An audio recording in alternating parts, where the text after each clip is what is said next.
Hi, I'm Daniel Strauss. I'm a reporter for Talking Points Memo in Washington, D.C., and I'm here with Betsy Betsy. Woodruff of the Washington Examiner. I'm a political writer. And we're going to give you a campaign edition of Blogging Heads today. Hi, Betsy. By the way, congratulations on the new job. You're a weekend, Yeah, something like that? yeah. New gig. This is the last day of the first week, so it's been fun. I was Well, previously at National Review. yes, and I was a big fan of your stuff there. Thanks. Likewise.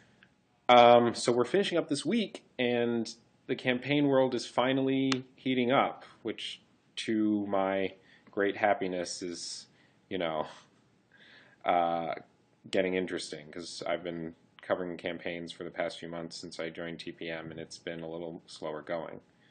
Uh, the most recent thing that went on was there were a few gaffes or gaffe-tastic events this week. And the most recent one was Bruce Braley, who had been seen as the inevitable successor to Tom Harkin in Iowa, was taped at a fundraiser for lawyers, warning that if Republicans could take control of the Senate, the chairman of the Senate Judiciary Committee would be a mere farmer, which is a Womp womp. direct reference. Yeah, which is a direct reference to Chuck Grassley, who actually went to grad school for, I don't think he finished his degree, but he doesn't have a law degree, and he's a ranking member on the Senate Judiciary Committee. It got a little worse in the next 2 days or so when Braley's staff tried to do damage control and sent out a press release highlighting his background with farming and misspelled two farming terms, detasseling and baling. And then BuzzFeed also caught on Braley's Facebook a picture of a farm that was supposedly or seemed to imply that it was in Iowa, but it was actually in Europe. So Yeah, yeah. I'm happy I'm not Bruce Braley right now. I imagine this hasn't been the best week of his entire life. Yeah. So about this, I mean, I've seen a few of, and a few days earlier, there was some hubbub about a new ad from Mitch McConnell's reelection campaign that featured a Duke basketball player instead of a player from a Kentucky basketball team, and this came during March Madness. It doesn't seem as big of a gaffe, and frankly, as Emily Schulteis wrote in Morning Score this morning, I don't think either of these things are going to bring down the campaigns, but they're definitely, they definitely give ammo to the opposition. Right. How much do you think, Betsy, this is to blame on staffers, and how much do you think goes to the candidate? Well, I think in the case of the McConnell ad, that seems like it's clearly a staff thing. I don't think Senator McConnell is sitting on YouTube trying to pull clips of basketball players. And that definitely seems like either staff or the company that they hired to put the ad together. It's the thing with these gaffes is that obviously they don't really reflect on the ability of these candidates to govern. Um, what they seem to reflect more so is just I don't know, some maybe laziness or lack of judiciousness or some competence issues. And I think these become liabilities only when they make the candidate seem silly or unserious. Mm-hmm. Everybody loved the Braley gaffe because it was really funny. It's just a silly thing to say. It's funny to hear a guy, hating on farmers who's trying to represent, a state that's driven by agribusiness. That's amusing. It's amusing when McConnell has a campaign ad featuring a Duke basketball player. Does that reflect on McConnell's ability to lead his party in the Senate? Probably not. Is it still really funny? Definitely. Like, I'm gonna click that stuff. Zero question. I mean, yeah, these in particular are really, really juicy sort of gaff moments, right? Yeah. I mean, Duke is one of those teams that most people who follow college basketball really hate. And, it is, the knock on Democrats is that they're elitist. And so you have this Democrat, this well-educated Democrat saying, Pa, he's just a farmer. It is, it's funny. I feel though, I want to know if you thought this. I feel like the entire campaign world this cycle is waiting on a sort of Todd Akin moment. And like immediately after the Bruce Braley gaffe came out, the NRSC started saying, he was Todd Akin like. Nick Confessore at the New York Times said that this seemed like his 47% comment. Both of those assessments seem to be a little bit of a stretch to me. But I want to know, I'm wondering why, what do you think of why there's this hunger for that one thing, that one like comment that people could sort of blow up and talk about for days and would ostensibly bring down a campaign like Akin's did. Well, I think one of the great things about these gaffes is that they're very user friendly. I mean, the 47% remark, the Akin remark, Akin's name has now become synonymous with, running and having an incompetent, unelectable candidate. Pulling an Akin is now a thing. And talking about candidates in terms of these really problematic sound bites is a lot easier than, say, going into their positions on Medicare or parsing previous votes on, as our foreign policy and stuff. It's very simple. It's very easy to explain. Often they're entertaining. It makes for great footage for campaign ads. It's just a very, very user-friendly, very accessible way to take a hit at a candidate who otherwise might be significantly less vulnerable. I think one thing that's interesting about the Braley gaffe is that it was caught by the America Rising PAC, which is a conservative organization that's focusing really aggressively on Oppo research. And this is a huge get for them. I know they've had other catches in the past, but this might be one of their biggest, and it's certainly helpful for them as far as making a case to donors for why their project is important. So when you hear the NRCC talking about how this farmer situation could potentially be Bruce Braley's 47%, one, I think there's a case to be made for that. It remains to be seen. I don't think it's a great case, but there's a valid case there. But then number two, it just highlights the influence that organizations like America Rising can have on these really competitive races. Yeah, I mean, and the Todd Akin was picked up by the counterpart of America Rising last cycle, American Bridge, I think. I should know. I thought it was okay. Yeah, was that was American Bridge, and 47% was Mother Jones. Is that right? Right. Okay. Yeah, I mean, it's really amazing. I mean, the thing is, campaigns in this age of constant news and breaking news, it's amazing how closed off candidates are and how sensitive campaigns are to everything a candidate says, and still these groups get into these fundraisers and meetings, and the comments are said. It seems like it's a lot harder to run for Congress these days. It doesn't sound like and fun. that's one of the reasons. What? No, it doesn't sound like fun at all. I do, by the way, think sometimes about what it would be like if I ran for Congress, and I'd sink in the first 10 days. I don't even. Well, and that's an interesting factor in any of these races. Is one of the things that I think donors look for in candidates is discipline. Not saying crazy stuff in public. I imagine chosen at random, just about any member of Congress has said something in his or her career that would render him or her completely unelectable. But the reason these folks are in Congress and other people aren't is because they have the discipline to say that stuff to their family members or to their close friends, and not to say it when there are reporters hanging around or super PAC employees with recorders. It makes for kind of boring coverage, don't you think? I mean, it's kind of like, I mean, the pressure to be disciplined is so great that it's kind of, I at least as a reporter, it's harder to really get an idea of who the candidate is, and I imagine as a voter, it's even worse. Yeah, for sure. It just because I think that's why there's so much discipline about that. Yeah, for sure, and I think that's why political reporters loved Steve Stockman, was because there's basically zero filter there, and on top of his own personal willingness to say wacky stuff, you have his Twitter feed that was that at times read like an internet commenter.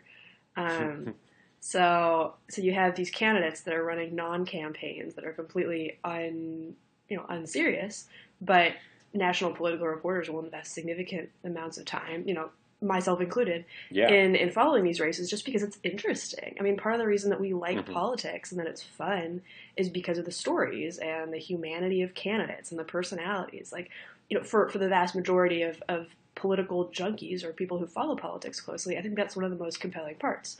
And while absolutely from a campaign strategy perspective, you might want to get your candidate's persona as nicely tailored as possible. It is kind of a bummer for people who like politics for the entertainment value. Yeah, I mean, the Stockman is a great example. Mm-hmm. There was this huge hunger for, I think, his candidacy to really pick up, but he was such a bad candidate, Mm-hmm. and Cornyn was such a strong candidate in that race that it just seemed unlikely. Yeah. I think there are two factors this cycle that everyone is waiting for. One is this really, I mean, the big theme of this cycle is Republican on Republican fighting, right? And, these sort of very, very tense primary challenges. And the other one is the Todd Akin moment. And we could still see the Todd Akin moment. I don't know. I mean that's much harder to predict, but Mm-hmm. like there are definitely opportunities for a fascinating race like that. And so far, I'm still waiting. I don't know about you, Betsy, but like even the most the races that everyone says are the biggest and most contentious, like Chris McDaniel versus Thad Cochran in Mississippi, um, or even you know I guess Louisiana, where it's Bob Manis is the Tea Party favorite conservative challenger against Bill Cassidy. It's kind of come up short, and I'm wondering if you think that the discipline pressure is going to is what's holding that back, or it's just yet to come. We're still months out from election night eve. Yeah, I wish there was a gaffe index, I would keep Yeah. track of how much wacky stuff these candidates have said over the course of the last 10 years. And it's hard to say if people are becoming more disciplined or if just the new ways that we report on and consume news have made it so that these, small dorky comments can blow up into, Twitter conversations that last for days. Um, Yeah. I think when you have a smaller news media or when you have a slower news media or when it's just print, it's a lot harder to get, dorky stuff like this as a dominant part of the narrative. But now, thanks to blogs, and I think this is a good thing, now we can. So, I mean, as far as the whole sitting on the edge of your seat waiting for primary candidates to say something bizarre. I mean, I think that's certainly never completely out of the question. I think maybe part of the reason that we haven't had candidates pulling Akins is because Akin was such a spectacular flame out that every single Tea Party Hmm. candidate knows that if they say something absurd like that they probably won't win. And then also I think Akin's beliefs about rape and women's health are certainly not mainstream within the Republican Party. I don't think all these candidates are walking around thinking, "Oh man, I have to make sure I don't talk about how I don't think rape is real." Like, I just think Akin's convictions there are not normal. So it doesn't make sense to expect people to say stuff like that. Now that said, from a very craven, lowbrow perspective, I think if there's a race to watch where something like that might come out, it's the Georgia Senate primary. You've got Congressman Gingrey, who actually went on record saying that Akin was partly or mostly right. You've also got Congressman Paul Brown, who's very much known for his I don't know, comfort level. Inflammatory rhetoric. Yeah, inflammatory rhetoric. Yeah, comfort level with talking about how evolution is a lie from hell and stuff. If we're just looking at folksy, colorful politicians, I think that's definitely a race to watch. I think also part of the reason that we Yeah. haven't heard more of this wacky stuff from Manis in Louisiana is just that his campaign hasn't been that competitive. They're way behind on Yeah. fundraising. They're not really taken seriously statewide. I think at this point, Cassidy is basically the presumptive nominee. So There's not a lot of. It's funny you mentioned Georgia because I actually wrote a story basically saying exactly what you said. It just popped out of my mind.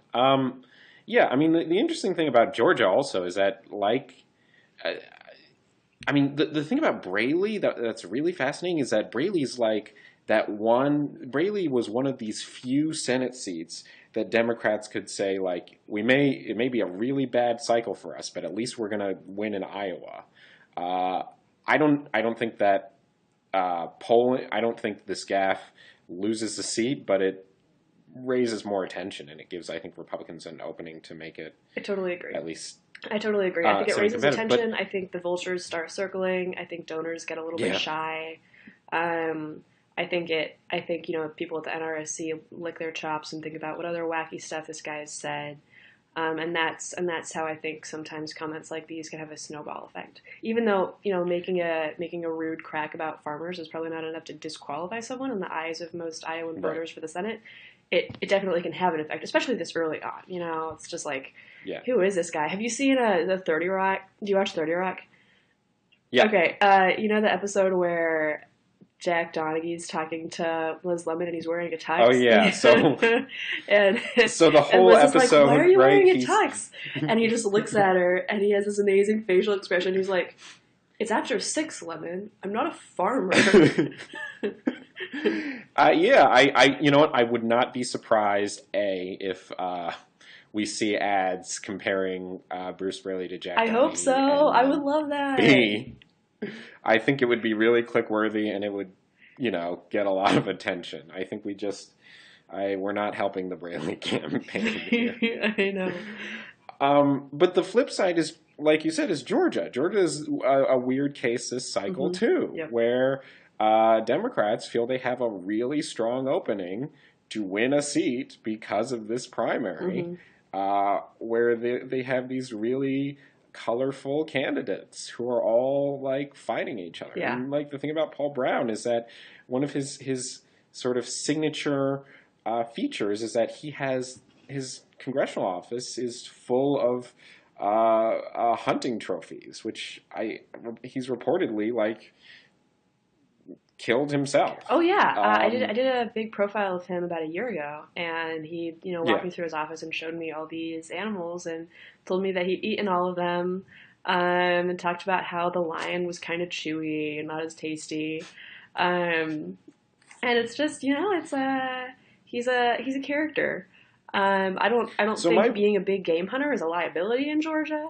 But no, I think probably not. But I think that I don't know. I think maybe the most interesting thing about the Georgia race is that nobody's said anything disqualifying yet. Right. And do you think that's partially because of the landscape and sort of the conservative or the Republican lean of the state? I mean, because there have been,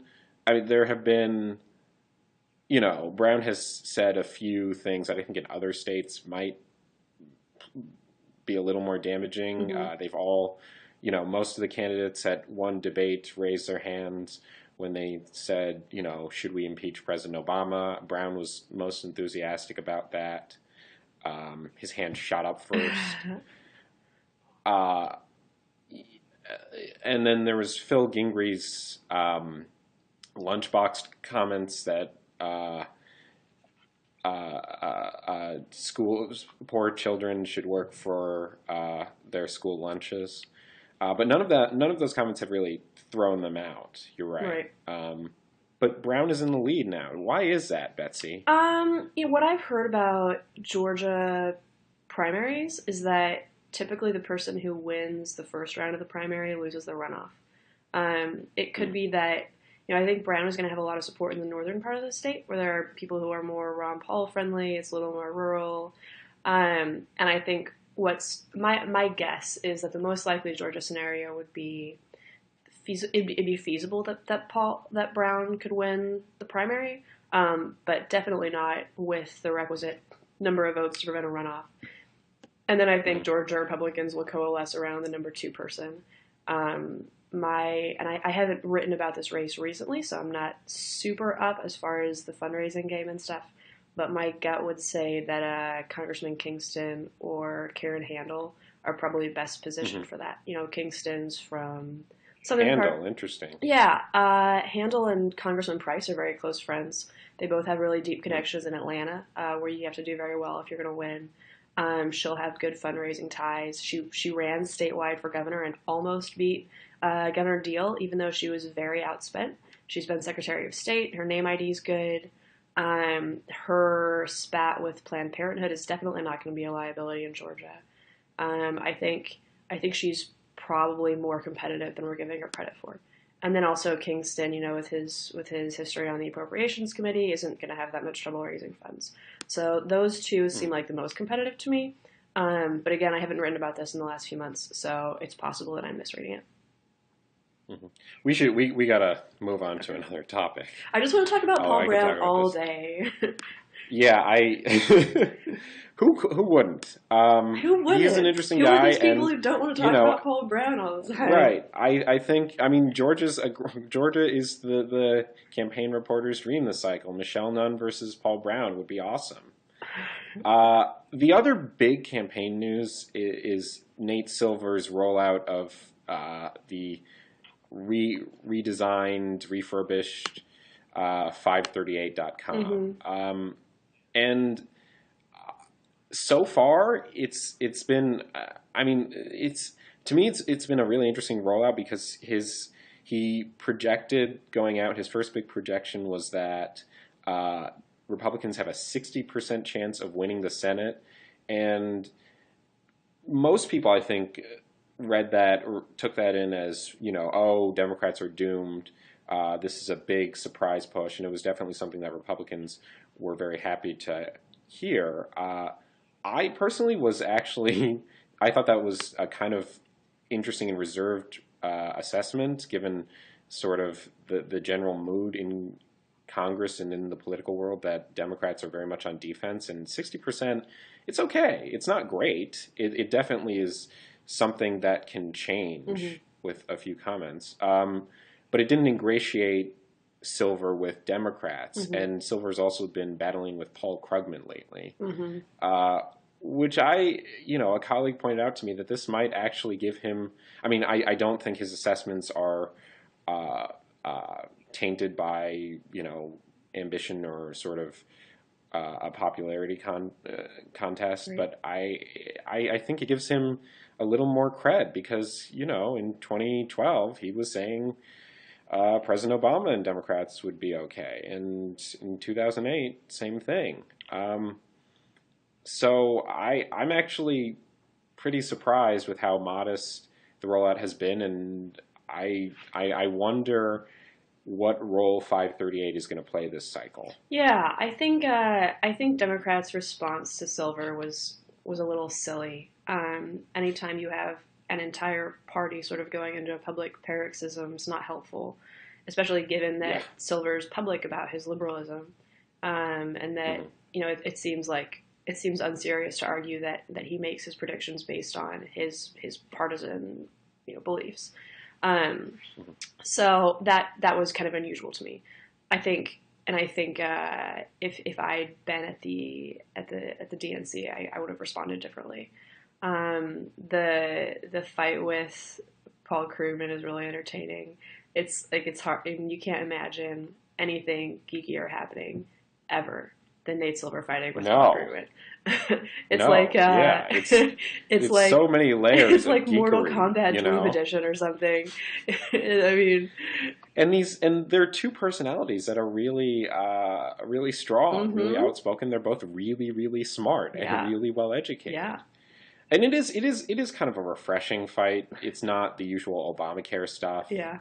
or claims of socialism or extreme conservatism. It's something new, Mm-hmm. which is nice. Um, I give it I feud of think the that week status. I hope yeah I think feud of the week is a fair assessment. But it was interesting. You're right. The Democratic response uh, to Silver's assessment was interesting. On the one hand, they sort of they released a memo saying Silver isn't always right. Sometimes he's wrong. And then they also started fundraising off it and saying Nate Silver just had a new projection and we're on defense. Do you get the emails from D-Trip, Democratic Congressional Campaign Committee? They're so either everyone at D-Trip is just sitting and wetting their pants every single morning, or they're totally histrionic because it's insane. I mean, every subject line is something like terrible news, lose the Senate, doom. I mean, well, what would maybe yeah, that I works. mean, what would you do? Maybe that works. I don't know, but it's just I don't know. I mean, there's an apocalyptic sort of I don't know how fundraising works. I don't know who no, responds to what. But it is. I mean, if I'm Congressional Democrats' campaign arm, no one really says that there's a strong chance that Democrats are going to regain control of the House. Right. But internally, I would be more interested in figuring out a way to change the shape of the House Republican caucus, to possibly get guys in who are more willing to work with Democrats, which would be difficult. But yeah, I think that is the better strategy now, and it's a hard strategy to even see if that's what they're doing. But it's hard to fundraise at all. Exactly, and it's tricky because there's a conflict between what you have to say publicly, like what your messaging has to be, and then what your actual strategy based on your perception of reality is. And D-Trip can't say, "Hey guys, we're not going to win the House. Sorry, better luck next time." They can't say that. If they said that, it would be the banner of Drudge for 2 weeks, and their donations would dry up. So they have to say, "We have a shot. We only need to get so many seats." They have to say that. But I don't think any serious political observers think that's true. I don't think anyone thinks that's true. If there is someone who thinks that's true, I would be interested in reading that. Just nobody thinks that, and that's a weird and unpleasant challenge for D-Trip right now. I think if there is panic, it definitely should be on the senatorial side, and we're seeing a little bit of that. But I don't know. I may be the last one who very much thinks this is a little bit more up in the air, and that Republicans have the advantage in the moment, but nothing is a sure thing in the Senate. It's just so far out. And you mean you think the House is up in the air? No, I don't think the House is up in the air. I don't think the Senate. I wouldn't say it's up in the air, but I wouldn't say that Democrats are out of it yet. And I'm sure the Blogging Heads commenters will just totally skewer me for this. I just don't. It's hard to. Yeah, hi commenters. It's just hard for me to even imagine that. And frankly, this is one of the topics we wanted to cover today. I don't.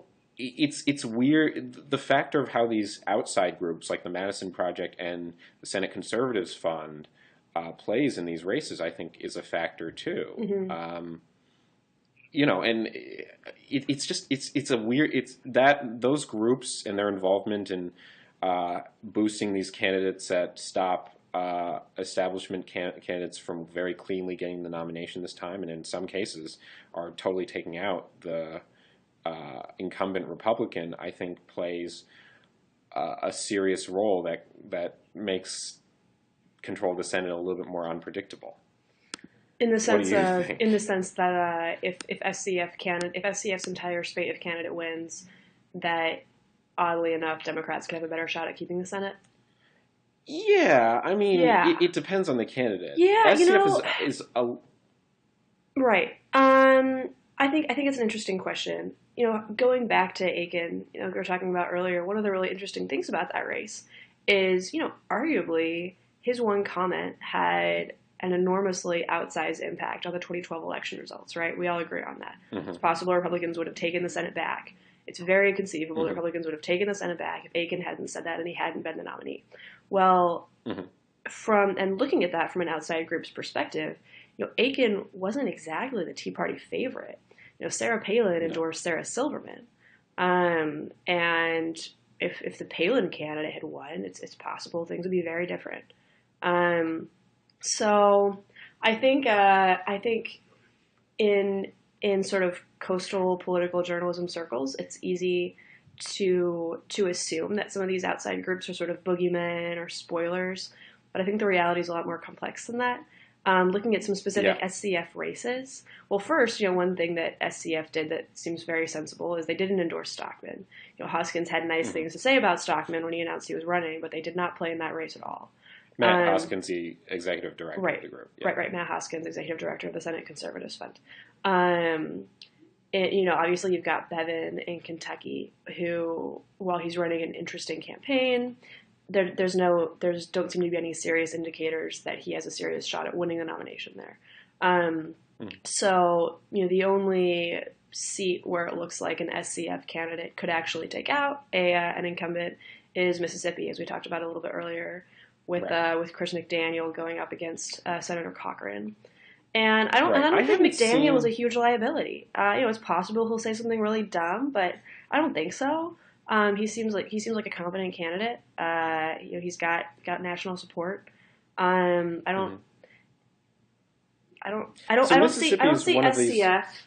I don't see SCF doing anything that seriously changes the outcome of which party Right. controls the Senate this cycle. Yeah. I mean, the thing about Mississippi, and we're very interested in that race, is that there hasn't been too much public polling Hmm. on out there on it.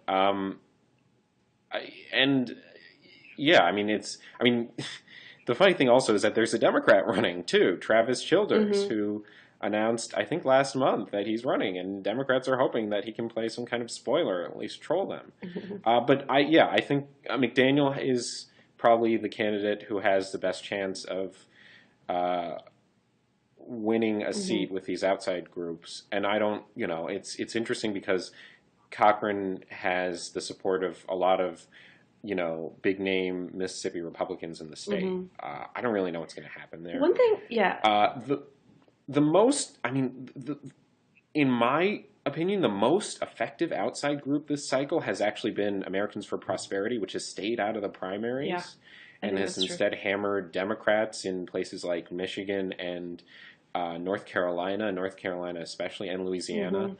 Mm-hmm. And it's really, really put the Democrats on Yep. defense there. It's like right now, a lot of the time, it's more like the Democrats are running against AFP and not really whoever the primary Yeah. challenger is. One dynamic that I think is really interesting, and I'm curious about your perspective of this since you understand progressive world a lot better than I do. One outside group that I feel like we don't talk about very much, but that's really interesting to me is Emily's List. Hmm. Given that they have a really long, successful track record of getting candidates elected, Yeah. Hmm. two things that are interesting. One, it's I tried to get a comment from them on this earlier this week and they didn't call me back. But one thing that's interesting is their non-involvement in the Louisiana race. Senator Landrieu, I think in 2002 or something, voted for the partial birth abortion ban. But besides that, she has a Hmm. very pro-choice voting record. I don't think anyone would seriously argue that she's not a pro-choice female Democrat. And the outcome of that race could affect who controls the Senate. So it's interesting to me that Emily's List has chosen not to get involved there. While they have chosen to invest a lot of money in candidates like Wendy Davis, where the odds of Davis winning the gubernatorial election are very, very bad. Less than perfect. Less than Right. perfect. The odds of Mary Landrieu getting reelected are much higher than the odds of Davis becoming governor. But Emily's List Right. is dumping tons of money into Davis's campaign and not giving money to Landrieu. That's unusual to I me. think, well, maybe, I think these outside groups need a flashy candidate. They need a Matt Bevin or Yeah. Wendy Yeah. Davis.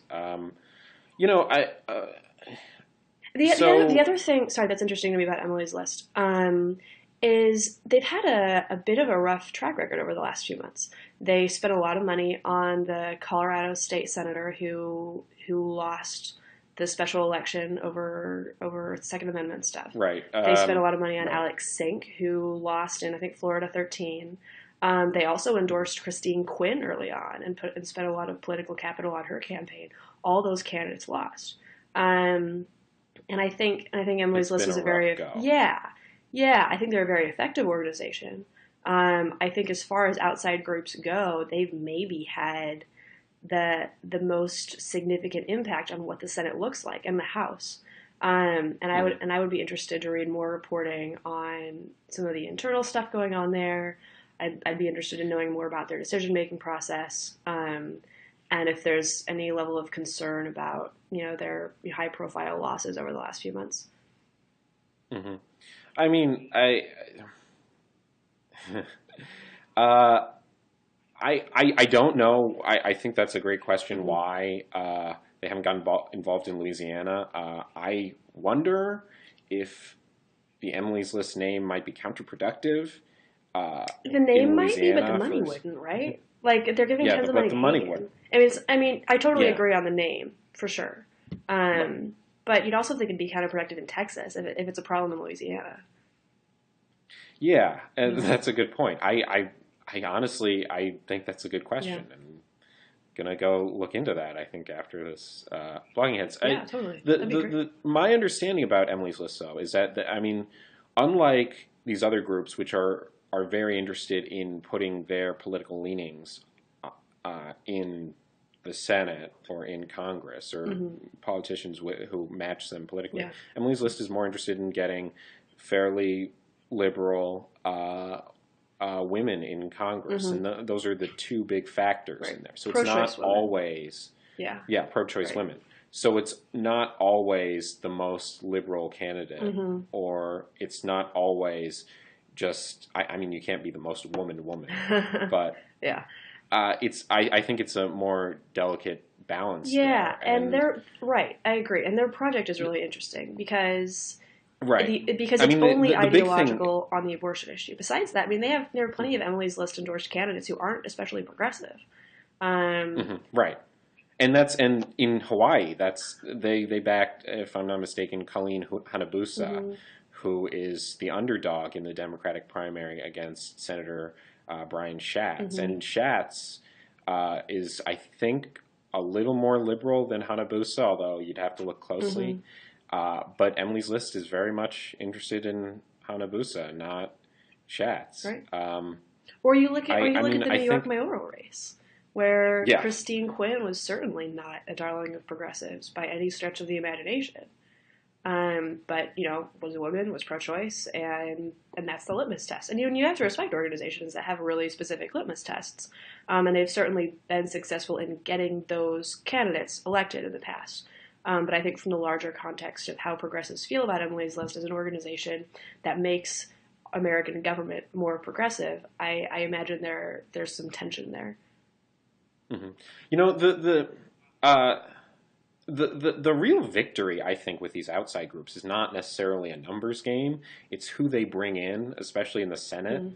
Like Elizabeth Warren is a big victory for the progressive. I always get the PCCC, which is a very liberal outside group, Mm-hmm. and Emily's List. Yeah, for And sure. Ted Cruz is a big victory for SCF and those organizations. Mm-hmm. And while the conservative-backed candidates in the Senate, most of them probably won't get the nomination. Like one or two victories in the Senate is a really, really good thing For sure. for these outside groups because they get two more guys in there to join Ted Cruz and two more people to, threaten filibusters and push the entire chamber to the right. Didn't Senator DeMint And say he'd rather have only 25 Republicans in the Senate if they were all Rubio than have 55 yeah, mainstream something like establishment that. Republicans? Yeah. Mm-hmm. And so I mean I think that's the record really the win record really does matter, but I think even more important is who is coming in, and Mm-hmm. it's not a numbers game. It's if they have any victory and how influential these people are. Right. I mean, one of the things we've seen in the last few days is Elizabeth Warren has been a little bit more active for Democrats on the campaign trail. She's been coming to the rescue a little bit. Mm-hmm.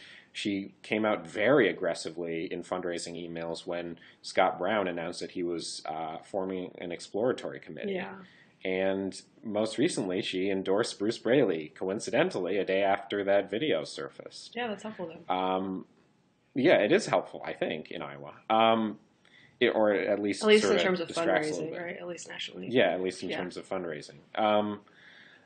I think at the end of the day, if Emily's List can bring in another one or two Elizabeth Warren type figures, their win-loss record, especially in this year, won't really hurt them with donors. I expect, the super wealthy to be like, well, it was gonna be a rough year anyway, but we brought in this person who's a really big champion of ours, or someone like Kirsten Gillibrand, who's very, very popular on the left and in sort of that sector of pro-choice advocacy groups. I feel like she's less popular among the more progressive left. Is that fair to say? That she hasn't sort of been this populist voice the way Elizabeth Warren has. Right. I mean, less so than Elizabeth Warren. I think Elizabeth Warren's a little bit. I mean, Elizabeth Warren it's a hard comparison. Yeah, the thing about Gillibrand is that she was more conservative when she was a congresswoman, and she sort of moved her positions and has championed the women's issues a bit more and been. I mean, she's also some of her critics hit her on Wall Street and her position on the bailout. And Dodd-Frank, I think I'm probably confusing these two. But she's still really popular. It's probably an exaggeration, so I take that back, that she's wildly popular on the left, but she's still definitely one of these Democrats that a lot on the left really like, and a lot of the pro-choice community really likes. And when you need a champion on things like sexual assault in the military, that's Kirsten Gillibrand. It's interesting how the abortion issue is very much a single. How it affects single issue voters on both sides of the ideological spectrum. Like you've got. I mean, it's a polarizing topic, right? And it's also you have a lot of people who are single issue voters on that issue. During the Bush years, the one thing, the one requisite was that you're pro-life, and if you were pro-life, you could support the Iraq War, you could support Medicare Part D, all these policy changes that weren't seen as conservative. And you'd still have the backing of the base or of a significant sector of the base because of your stance on the abortion issue. And I think it's sort of, there's a parallel among progressives where, especially with Emily's list, where you've got candidates who aren't especially progressive, who might not be as ideological on issues like economic progressivism. But if they're pro-choice and they have the pro-choice bona fides, then they'll have backing of this powerful organization. And it's just interesting that and it makes sense because it is such a polarizing issue. And regardless of which side you're on, it's probably very important to you. But I think these social issues can sometimes hinder the ability of parties to advance their economic goals. Because you have candidates who have covering because of how they feel about social issues, and they can be, fiscally centrist or less fiscally ideological. Right, and I guess you're sort of suggesting that that's where Gillibrand is, that her stance on women's rights and her advocacy about sexual assault has sort of given her a little more cover as she's shifted farther to the left. Yeah, and I honestly, I'm not a Gillibrand expert. I haven't followed her career in the Senate as closely as some other senators. But my guess would be that her socially progressive positions give her cover or give her support or political capital that she can expend on policies in other sectors that aren't as progressive. And Elizabeth Warren's interesting because she's ideologically progressive across the board. Right. And, Ted Cruz is interesting and because he's ideologically conservative. Her issue is kind of the opposite of Gillibrand's, right? I mean, her issue is, Wall Street, and that's something and Gillibrand's issues are elsewhere. Well, you can't really be a senator from New York and make Wall Street your issue, right? Right. And I didn't want to point that out, but yeah, I mean, it's, it's hard to do it. It's a big money base for Democrats, and that's the big thing. But I think your Emily's List point is a really good one, and I think it's important to watch. And I think having a topic like abortion rights and contraceptive care can be very, very galvanizing for the base. Totally. But it also it really heats people up, and luckily, they say in the last few cycles that we've seen a decline of the moderate or the true independent, and I think these outside groups are trying to take advantage of that. Yeah, well, and I think that kind of goes back to Bush's reelection strategy in 2004, when the thought process was, if we just get the base to turn out, get all the Republicans, all the evangelicals, all the pro-life voters to the polls, that we don't have to win over independents. And obviously it was an effective strategy. As President Kerry can tell you, ha ha ha. Or President Obama exactly, right. in 2008. Right. Very much his whole unity thing and his let's bring everyone over, and I'm a liberal Democrat, but I'm not ideological at the same time, which is inspiring. Right. We got to finish up with our last topic really quickly here.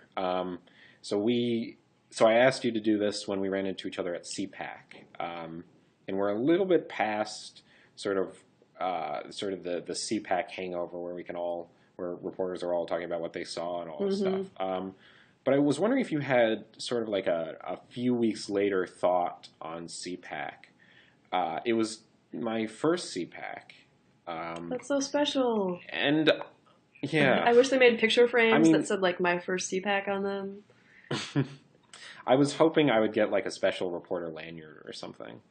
My one big surprise about this is that how it's very much a niche event for the party, and in that there are a lot of Rand Paul supporters there. There are a lot of Ted Cruz supporters there. There are not a huge amount of super socially conservative voters there. Yeah, and I think it's definitely a lot of post-Bush Republicans. Right, and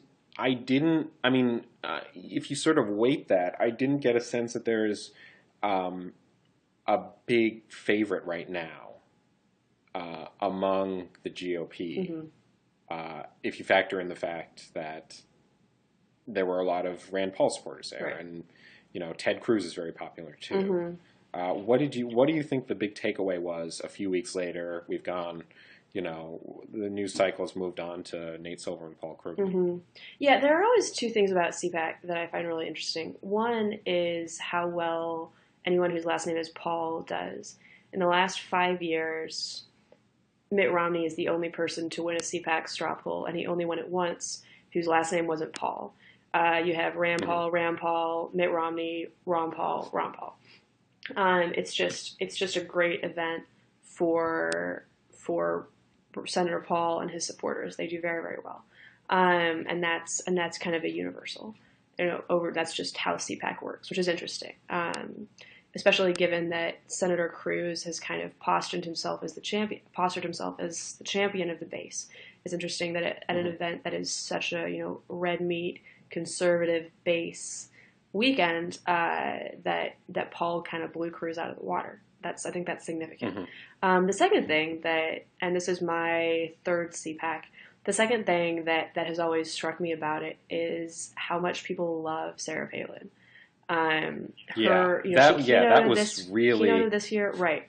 She spoke on the last day last year, and I tell reporters you have to be in the room when Palin's speaking because people love her, and I think in sort of the Acela corridor reporting environment. And I try not to be smug about this because I'm definitely as much a creature of DC as anyone else. But in this environment, it's easy to see Palin as a punchline or as an unserious person or as not that big of a deal. But then you go to CPAC and just being there when people are jumping out of their seats as she makes these jokes that we might find corny or predictable. It really there's a palpable sense in which you see that the conservative base loves Sarah Palin. Takes her very seriously, admires her. Yeah. So, and the thing about Palin is that she's been endorsing left and right the past few days. It's just been all over the place. I think one of her most recent endorsements, is T.W. Shannon out in Oklahoma. She endorsed T.W. Shannon. She also endorsed Joni Ernst, who had the pig castration ad. Yeah. Yeah, pig castration, which, by the way, I thought was really, really smart. A lot of people have been saying... that it was kind of goofy, but it was free airtime. Yeah, totally. The timing was great because it came out the same day of this Braley thing. Yeah. And, it gets you coverage when you don't, there's not a lot of name recognition. I don't think Joni Ernst is going to win Columbia Heights. But I don't see the ad as being a problem for her at all. Yeah. But yeah, so Palin's been endorsing left and right. How do you? I mean, given that we see that there's, I mean, by this very imperfect sort of measure that she's popular, how do you think these endorsements are going to get any weight? They don't seem to be getting a lot of coverage. Yeah, I think they will. Okay. I think Palin endorsements definitely matter, especially to grassroots activists. You know, Cruz says he wouldn't have won the primary if Palin hadn't endorsed. You know, that's a game changing endorsement. It's going to be interesting to see how effective that endorsement is in Iowa. I imagine it'll get a lot of mileage in Oklahoma. Her endorsement of T.W. Shannon is very important. Yeah, I think it matters, and I think it also goes back to what we were talking about earlier about candidates being really having huge filters and being super hyper disciplined. You know, Sarah Palin is the opposite of that, and I think part of the reason that people like her so much is just that she comes across as very human. And you just read through her Facebook page, and it's like chain emails and stuff. You know, like this. You know, this woman could be your aunt, and there's very much, you know, an enormous personality, you know, a very effective persona. And I think for people who are frustrated with a lot of sort of this sterilization of the Beltway, that Palin brings something to the political conversation that other commentators and activists and leaders don't. See, I'm a little bit more skeptical of Palin's the effect of Palin endorsement this cycle. Partially because, I mean, the one endorsement that I can see that sort of fizzled out was Katrina Pearson in Texas, who she was endorsed by Palin and she ran against Pete Sessions, and she was very much a favorite of these two groups, and she didn't win. And I feel like these outside groups are more influential this cycle than a Sarah Palin endorsement was in 2012. But I could, you know what, you know what, I'm wrong on all kinds of stuff. I thought Wichita would win. I thought Alex Sink would win. Oh, buddy. Yeah, so it's not a good, but I have the University of Michigan, my alma mater, going, and they're still going strong. Crisis of confidence. So, well, yeah, I mean, I think very quickly on Pearson, I don't think that race was winnable for her. You know, the district is right outside Dallas. It's not a Tea Party hotbed. I think also Palin's endorsement came pretty late in the game. So I don't know that we can see that as something to undermine the effectiveness of a Palin endorsement. And obviously, just because Palin endorses someone doesn't mean they'll win. But I think especially when you look at primaries, her endorsement's very important. And also when you look at primaries that are open seats rather than primaries against incumbents, and particularly in Oklahoma. It's going to be interesting to see how T.W. Shannon does and how that race shapes up. Yeah, I mean, I was really looking forward to that race. Tom Coburn's really fascinating. I was hoping that Jim Bridenstine would run, and we would have a very, very contentious race between Lankford, who is a little bit more associated with the establishment and the religious right, and Jim Bridenstine, who's the darling of the conservative right outside groups. Right. He's the man. Right. Sort of like a second Justin Amash. Yeah. And so now we have T.W. Shannon, who, I mean, could be good. Yeah. So anyway, we went way over. Sorry about that. But this has been great, Betsy. I'm really glad we did this. For sure. And this has been good. Good talk. So, yeah, good talk, man. I will talk to you later. Sounds good. All right, thanks.